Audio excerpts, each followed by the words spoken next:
안녕하세요. 다솜 도배방입니다.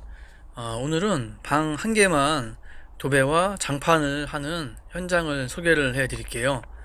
우선 현장에 와서 상황을 보니까 결로 현상으로 인해 가지고 곰팡이도 심하고 또 뭐 몰딩이라든가 이런 게 한 20년 전, 20년이 이상 된 벽지여고 몰딩도 그런 종류의 지금 시공이 되어 있네요.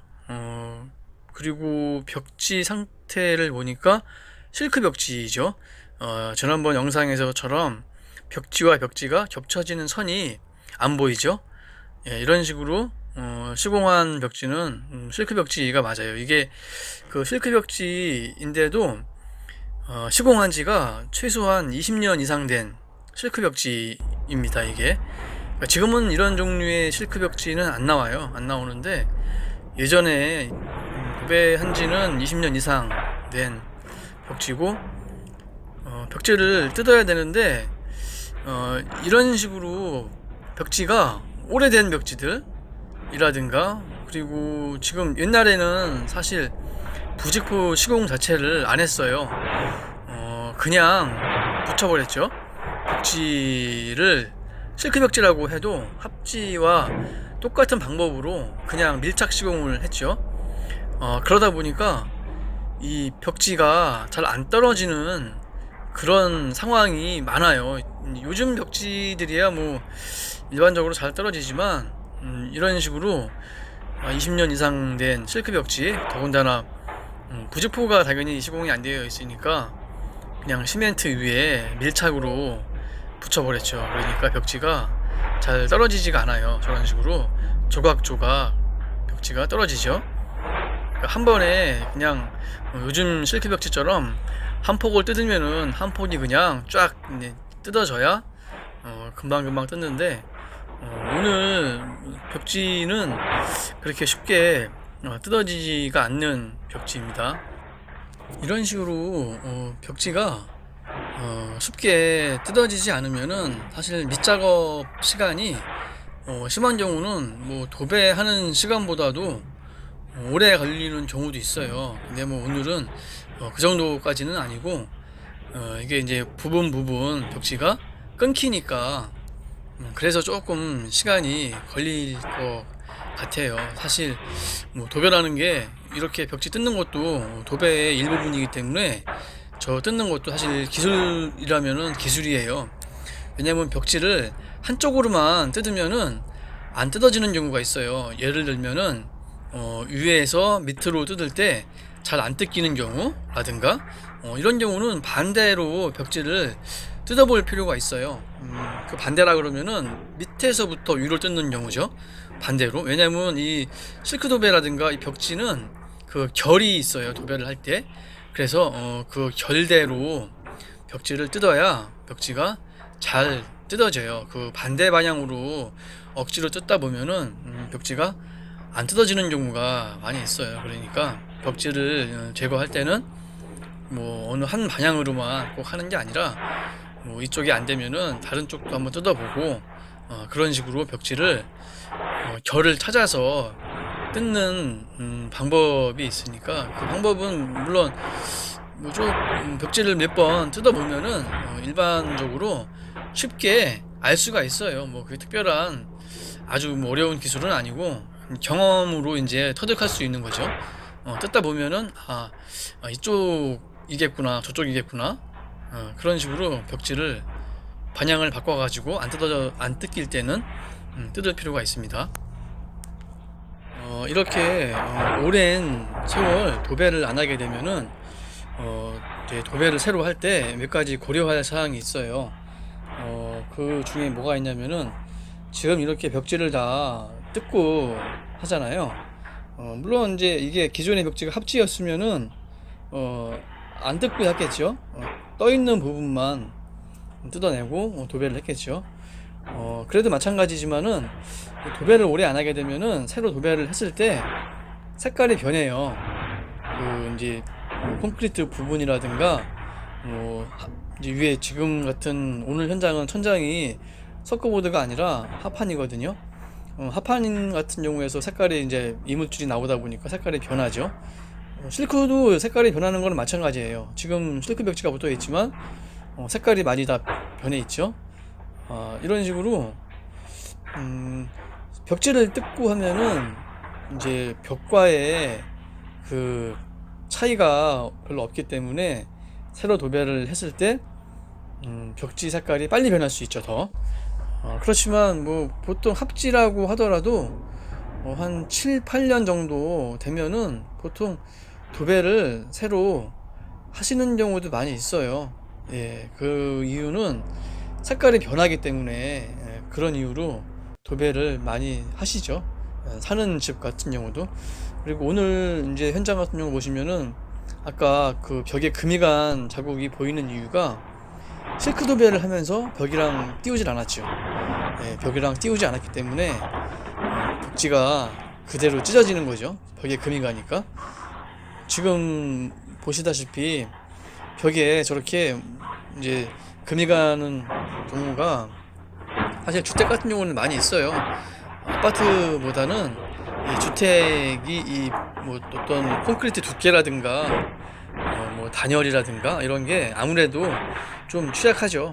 그러다 보니까 벽에 금이 가는 부분도 많고 이제 결로 현상도 사실은 아파트 같은 경우는 양쪽 끝집 뭐 외벽이 있는 위치에 있는 그 호수 같은 경우 1호라든가 뭐 양쪽 끝집에 이런 경우 외벽 쪽으로 결로 현상이 좀 있을 수 있지만 중간 집들은 보통 결로 현상이 있어도 현관문 쪽이나 좀 있고 그렇지 심하진 않거든요. 근데 주택이나 이런 경우는 뭐 오늘 현장이 뭐 조금 더 심한 경우일 수 있지만 대부분 다 결로 현상은 조금씩은 많이 있죠. 그러다 보니까 곰팡이 처리라든가 뭐 벽에 금간 부분에 대한 뭐 네바리 작업 이런 것이 아파트보다는 주택이 손이 많이 갈 수밖에 없어요. 물론 모든 경우에 해당되는 건 아니죠. 도배라는 게 현장 상황이 중요한 거니까요. 뭐 주택이라 그래가지고 뭐 다 상태가 안 좋은 것도 아니고 아파트라고 해서 다 좋은 것도 아니니까 그거는 상황에 따라 가지고 차이가 날 수밖에 없죠. 그리고 오늘처럼 이렇게 벽지 쓰레기가 많이 나오고 조각조각 찢어지다 보면은 사실 쓰레기가 많이 이렇게 부피가 커요. 그래서 일을 하는 데 있어 가지고 방 하나이기 때문에 더군다나 지금 오늘 같은 경우는 방 하나이기 때문에 사실 공간이 좁아요. 되게 물론 지금 사는 집이기 때문에 짐을 다 뺀 경우거든요. 그래서 뭐 거실에다가 놓을 수도 없고 모든 거를 뭐 도배 장비부터 해서 모든 게 안방에 지금 있다 보니까 저런 식으로 벽지가 한 번에 찢어지면은 사실 쓰레기도 얼마 안 돼 보여요.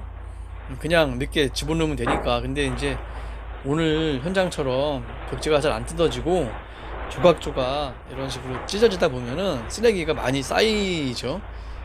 그래서 일단 도배하는 과정에서 쓰레기를 한번 정리해 줄 필요가 있어요. 안 그러면은 굉장히 일이 더뎌지죠.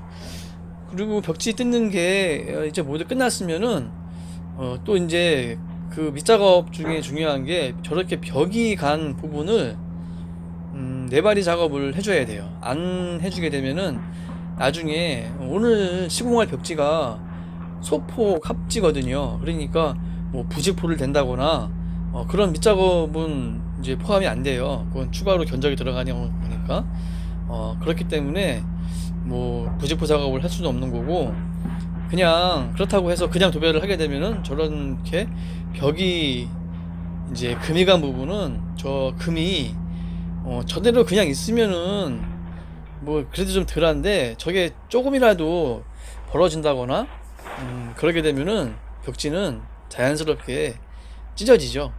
그리고 또 벽의 틈이 벌어지지 않는다고 하더라도 벽지가 온전히 붙어있기 힘들어요. 찢어진다거나 뭐 벽지가 주름이 생긴다거나 그럴 수 있기 때문에 저렇게 네바리 초배를 해주고 그리고 곰팡이가 쓸어 있는 부분은 이제 아크솔로 발라줘야 되겠죠. 저렇게 곰팡이가 심하게 이제 생긴 부분은 아크조를 바른다고 하더라도 사실 벽지 색깔은 좀 변할 수 있어요. 물론 오늘 시공할 벽지가 흰색은 아니에요. 제가 처음에 견적을 내려왔을 때 집을 보고서 이런 현장 같은 경우는 사실 흰색으로 하면은 색깔이 변할 수 있죠. 또 결로 현상이라는 게 또 생길 수가 있고, 왜냐면 도배를 가지고 결로를 예방할 수는 없으니까요.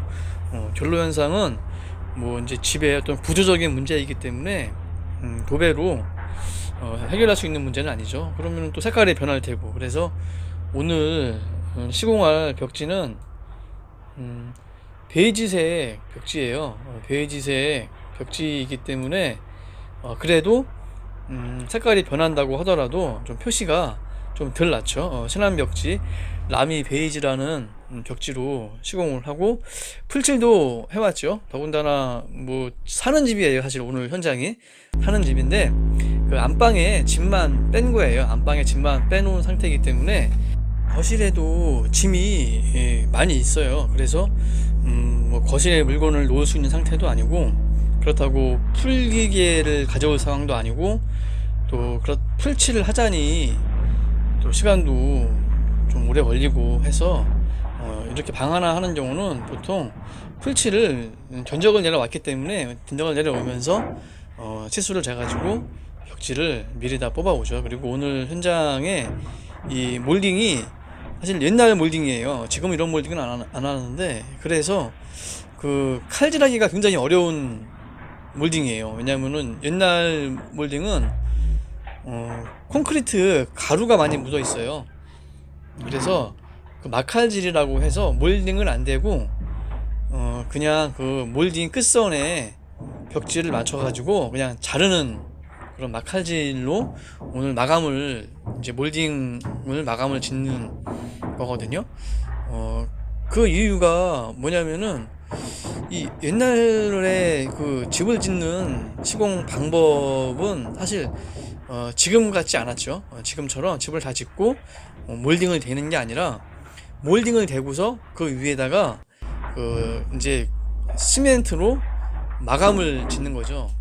그러다 보니까 저런 몰딩에 그 시멘트 가루가 묻어 있는 경우가 많이 있어요. 그래서 저런 경우는 칼질을 하면은 벽지가 찢어지죠, 잘. 왜냐면은 콘크리트 위에다가 종이를 대고, 더군다나 이제 벽지가 풀을 먹으면은 흐물흐물하기 때문에 찢어지죠.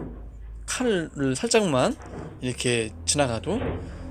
그래서 저런 식으로 그냥 막칼질이라 그래가지고 벽지를 그냥 잘라버리는 거죠. 몰딩에 대고서 밑자를 대지 않고 덮을 수가 없어요, 위에는.